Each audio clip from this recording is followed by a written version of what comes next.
how to compress the size of a PDF file. Guys, I'm going to show you here. I'm going to compress this file. You don't need to download anything. If this video helps you, don't forget to subscribe to the channel. So you'll start by opening your browser. I'm going to open Google Chrome here. Browser is open. On Google, you're going to type compress PDF I love. You don't even need to finish typing. It already shows up below. I love PDF. You click and you'll access this first site to do the compression, okay? Now you're going to select the file. It's completely free. So mine is on the desktop. So I'm going to click here on desktop. It already shows up here. You select your file, click to open, and the file is here. As you can see here, they offer some compression levels. You can leave it on the recommended option and click here to compress. Once it's done, as you can see, it's very fast and completely free, okay?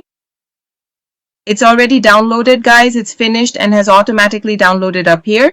As you can see up here, it's already been compressed, okay? So here, in this case, I can click and here's the file already with the compression done, all right? So that's it. I hope I helped those who wanted to know how to compress the size of a PDF file. If I helped, subscribe to the channel.